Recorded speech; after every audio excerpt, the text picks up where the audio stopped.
In 1960, Ralph Wilson became an owner in the new American Football League.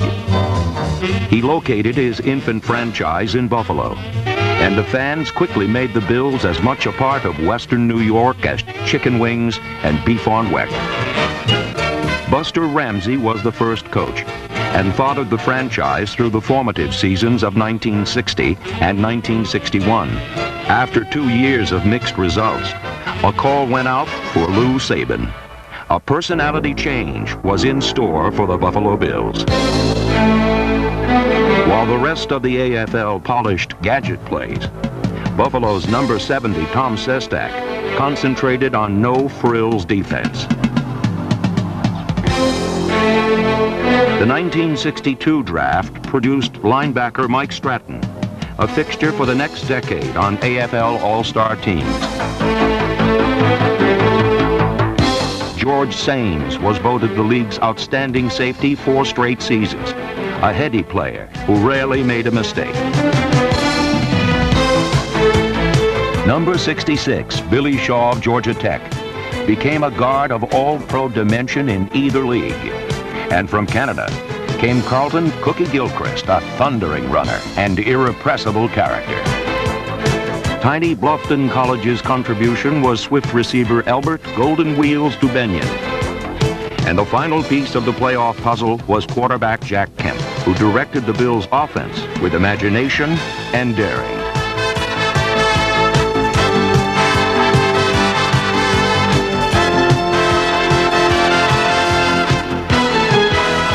Buffalo's combination of creative offense and uncompromising defense carried the Bills to a 12-2 regular season record. But Kemp and his young Bills had something to prove. We were considered a team that couldn't win a big game, although we had just beaten Boston in a very big game a couple weeks before.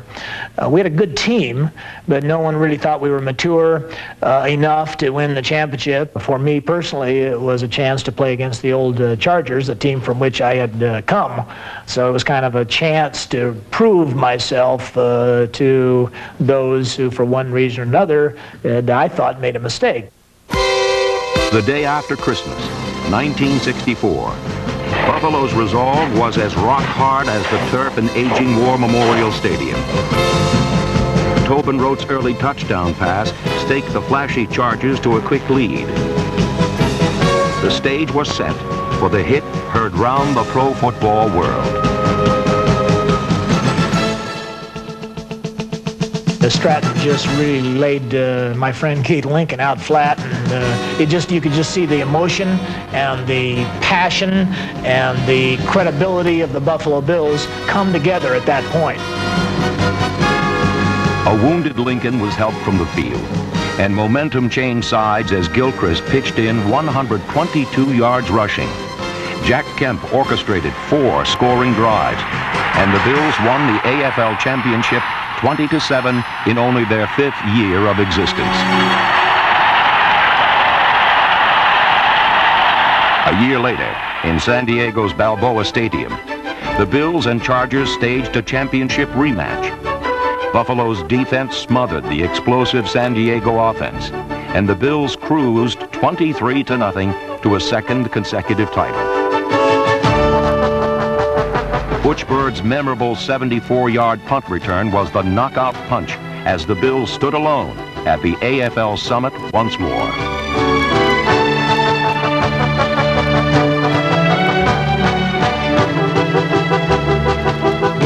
In 1966, the Kansas City Chiefs were the only hurdle between the Bills and a 3rd straight AFL title. This one to be rewarded by a trip to Super Bowl I. Running back Mike Garrett and company ruined Buffalo's championship run in a 31-7 game that rudely shoved the Bills into reverse.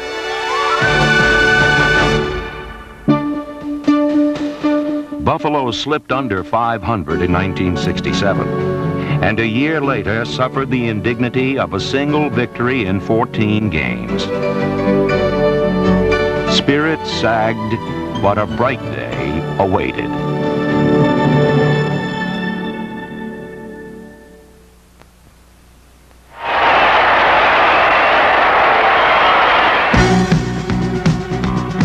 In 1969, Orenthal James Simpson slipped into jersey number 32, eyed the NFL record book, and proceeded to dominate a decade.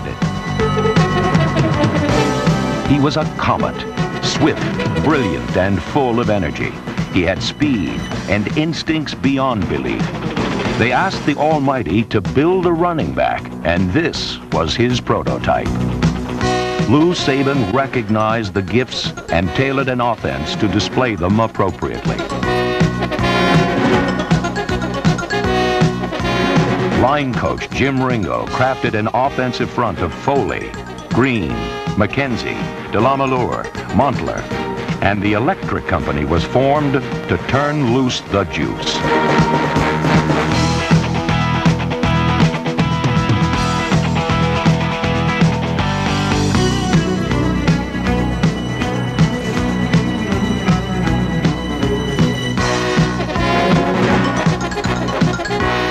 A 1,000-yard season in 1972 whetted Simpson's appetite.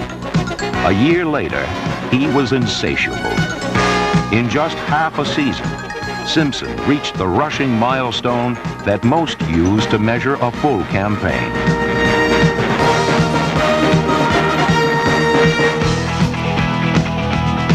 The juice was now the focus of the pro football world. Suspense built as he bolted toward Jim Brown's seemingly unreachable record for yards gained rushing in a single season. Number 32 was the man, and 2,000 yards was the magic milestone.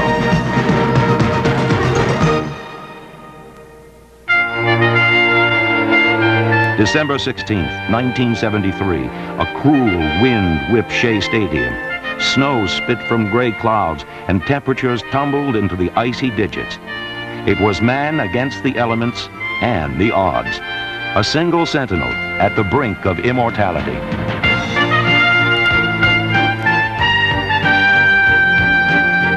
There would be no coast-to-coast journeys this day. The yards came in icy chunks until Brown's record became a mere footnote, and O.J. moved into uncharted regions previously reserved for imagination. And now it's for the 2,000, boys. O.J. running left. O.J. 5 more. There it is. They did it. I just wonder if the three of us at this moment fully realize what it is to watch O.J. Simpson run for 2,000 yards in one season. In 1974, Simpson's rushing excellence landed Buffalo a playoff spot, their first in 8 years. Let's go, Fox, take it in! Get in the end zone! Take it in, Joe! Take it in, Swanee! Take it in, Swanee! Buffalo squandered an early lead as Pittsburgh recovered to begin a march toward their first Super Bowl championship. For the Bills, a year of glory ended in pain. The following year, the juice helped avenge the loss to the world champions, but the Bills watched a 4-0 start fade to a finish out of the playoffs. A Monday night loss in Week 1 against Miami set the tone for an unfulfilling 1976 season. In 1977, O.J.'s memorable career in Buffalo came to a close. It was the end of one era, but the beginning of another. Steely Chuck Knox won 5 games in 78, 7 in 79, and by 1980, his Bills could beat anyone. Rookie sensation Joe Cribbs blazed a 1,000-yard trail as the Bills rolled to 5 straight victories and bolted to the front of the AFC Eastern Division chase. Against the Rams in Week 14, the Bills played one of the most emotional games in their 25-year history. And now it's up to Nick Mickemeyer. The crowd murmuring in anticipation. Waiting for the snap is David Humm. There's the snap. The kick is long enough, and it is good! The Bills have won it in overtime with a field goal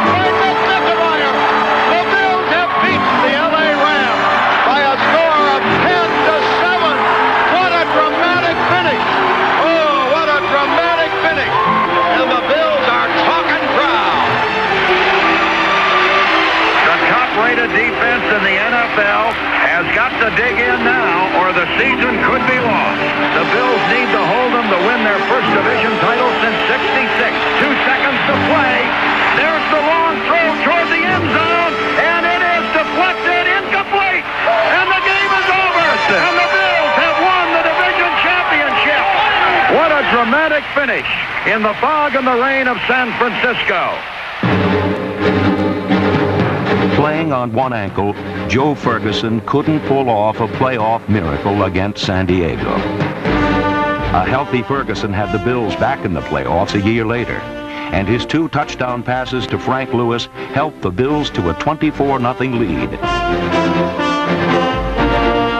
The Jets, however, roared back, and Buffalo needed another Simpson to save the day.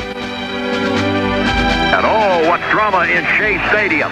Richard Todd looking, he throws it, intercepted by Bill Simpson. And with 2 seconds left, the Bills are going to win it. Kay Stevenson succeeded Knox in 1983. And against Miami, his Bills played their best. The crowd is roaring. The Dolphins are leading 35-28. Ferguson, he throws, touchdown, Joe Cliff. Ferguson had his finest day as a pro, opening the door for Joe Danello in overtime. Here's the try by Joe Danello. There's the put down, the kick. It's long enough, and it is good. And the Bills have beaten the Miami Dolphins in the Orange Bowl for the first time since 1966. For the 1984 Buffalo Bills, one moment is frozen in time. A November Sunday against America's team, the Dallas Cowboys, when the Bills rode a wave of emotion and effort that produced one of the stunning upsets of any season.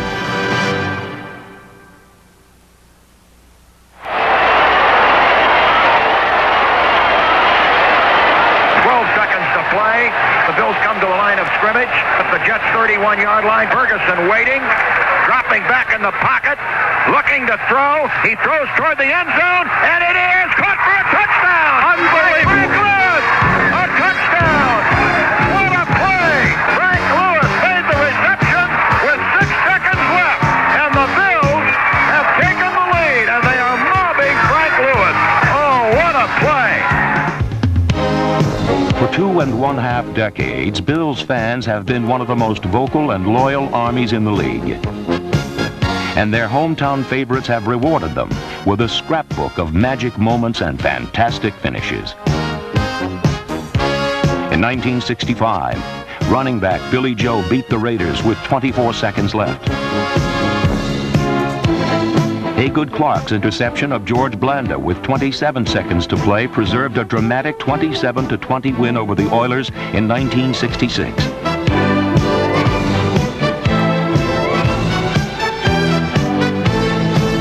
A Mike Mercer field goal on the final play put the Jets out of their misery in 1967.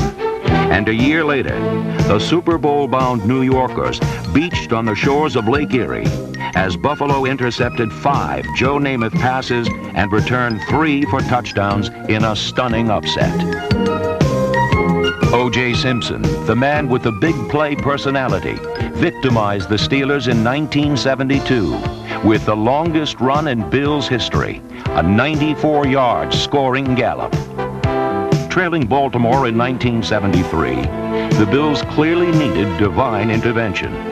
Ferguson hooked up with Bob Chandler to tie the count, and Dwight Harrison returned an interception for a touchdown on the game's final play to leave the Colts speechless.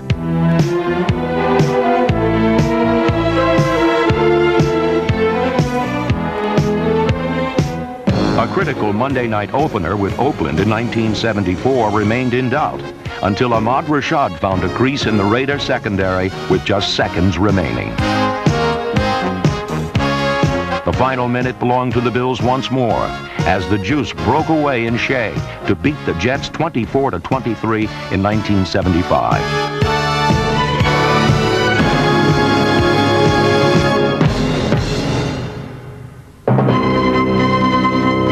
The main course on Thanksgiving Day, 1976, was the NFL single-game rushing record, which O.J. Simpson served up with the precision of an accomplished chef.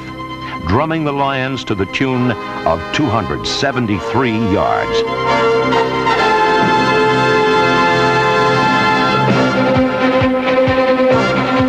Maryland safety Tony Green entered his name in the Buffalo record book with an end-to-end interception return of 101 yards versus Kansas City in 1976.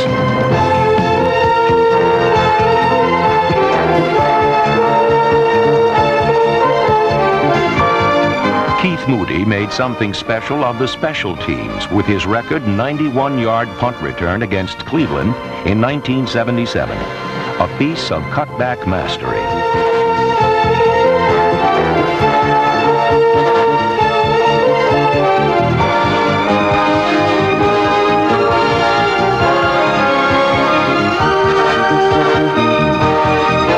Former Missouri star Curtis Brown bounced out of a pile of Colts to take a 1978 kickoff back all the way and matched the longest return in Bills annals, 102 yards.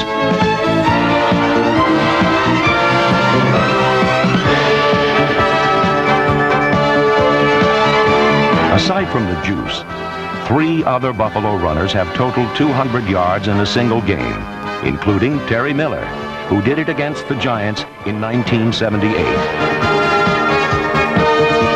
Jerry Butler left the Jets secondary in tatters in 1979 when he picked the airways clean, turning in 255 yards, a Bills one-game record. Running back Roland Hooks, number 25, was a twisting terror against the Cincinnati Bengals with a 4-touchdown day. But his most memorable role was against New England in 1981 in a game that appeared hopelessly lost. So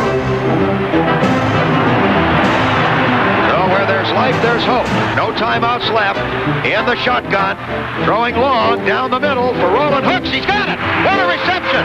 Down to the 35-yard line. And here they come. They have the 3 wideouts to the right. 12 seconds left. Dropping back in the pocket. Looking. There's the Hail Mary. Headed for the end zone. And it is caught for a touchdown. Caught for a touchdown.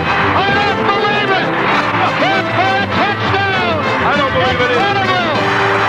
I think it was Hooks, but we'll just wait. A remarkable play. Never in my life have I seen an ending like this one. It is Roland Hooks. Fitting. Roland Hooks. Poetic justice. Oh, what an amazing play. Buffalo Bills football, a roller coaster ride of emotions.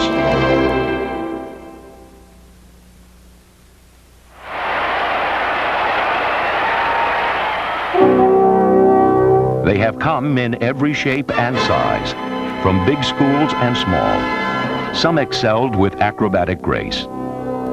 Others put their backs into their work. Buffalo has been blessed with an assortment of personalities and a cadre of mighty men.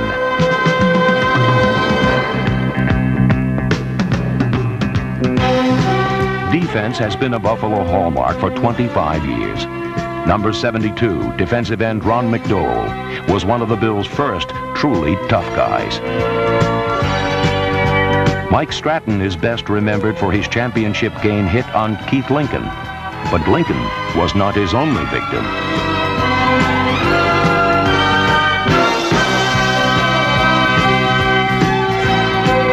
Four-time All-AFL safety George Sames had a career total of 22 pass interceptions, but had to share top billing in the Buffalo secondary with physical cornerback Butch Bird.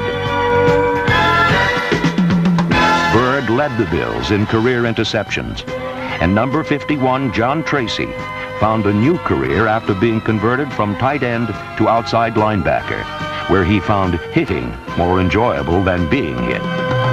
Free agent Robert James would have made Clint Eastwood blink. An intimidating defender, number 20 played in 3 Pro Bowls. Safety Tony Green offered proof positive that size is a state of mind. At 5'10", he blossomed into one of the premier defensive backs of the 70s. Clutch interceptions were the trademark of safety Steve Freeman, number 22. and helmet-rattling hits the calling card of Shane Nelson, number 59. Linebackers Jim Haslett and Eugene Marv. Pocket-busting defensive end Ben Williams and Fred Smerlas, number 76, carry on the tradition today. The Bills' defensive personality was blue-collar, work ethic, swing shift, and overtime. The offense presented a far different face, but the line that carved out 2 AFL titles had much in common with their defensive brethren. Center Al B. Miller, tackle Stu Barber, and guard Billy Shaw, number 66, were no-nonsense soldiers, ideally suited for trench warfare. Shaw, one of the AFL's best, relentlessly swept runners like Ray Carlton into the end zone. How best to describe Cookie Gilchrist, a thundering giant of a man whose deeds were Bunyan-esque. Gilchrist was the AFL's first 1,000-yard rusher, a pile-driving presence always in search of the end zone. Gilchrist was raw power. Jack Kemp was innovative and resourceful. Kemp could always find an open target like golden wheels to Benyon.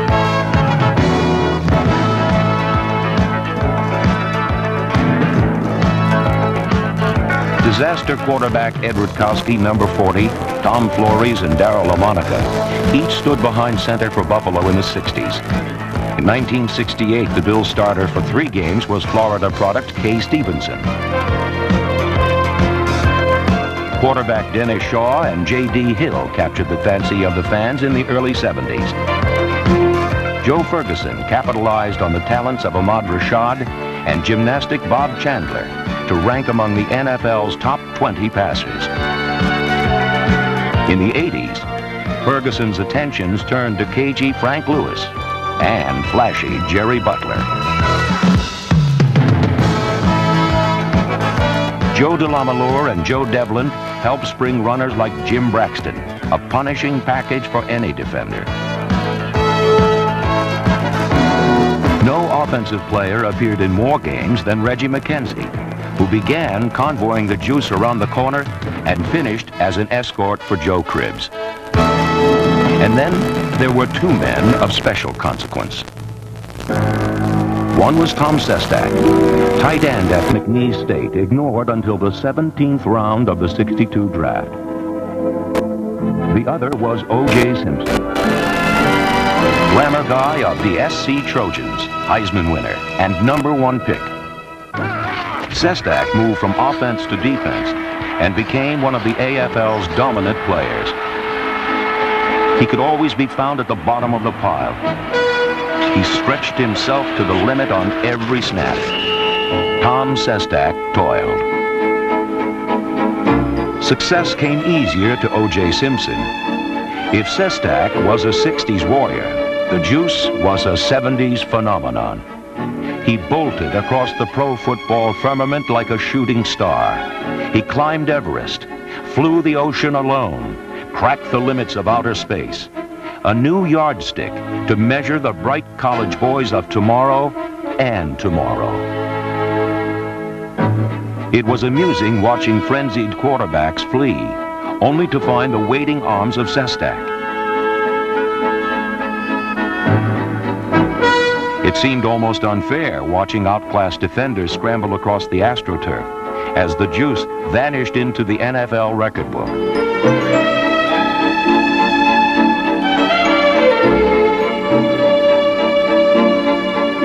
Sestak played hurt, but always maintained his good humor. In War Memorial Stadium, where reputations were not easily won, Sestak was a one-man wrecking crew. His one-armed tackles were occasionally accompanied by an explicit lecture after the whistle. O.J. was a media favorite who made writers and broadcasters dig deep to describe his rushing heroics each Sunday. Tom Sestak, a defensive lineman of mystical proportion and Buffalo's first Hall of Famer, O.J. Simpson. Mighty men indeed.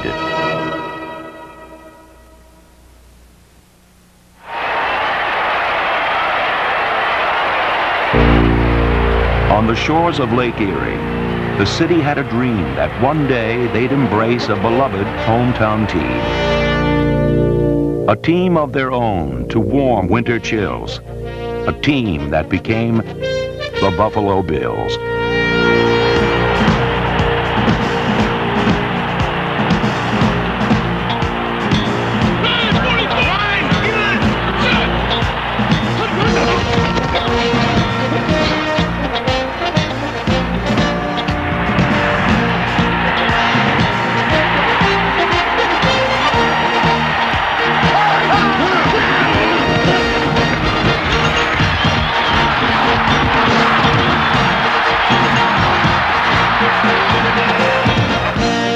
In creaky War Memorial, the dream came alive.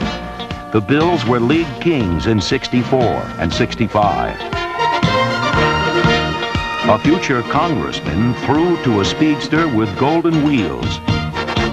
And a runner named Juice shattered records beneath his dancing heels.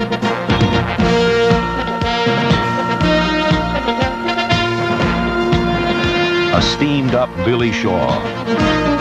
Smurlus firing up the crowd. Bob Chandler leaving the fans in awe. And people in the streets talking proud. Here come the Bills to the line of scrimmage. This team is playing inspired football. The stands are going crazy. Ferguson rolling out, looking, throws toward the end zone. It is good for the touchdown. Caught by Roosevelt left.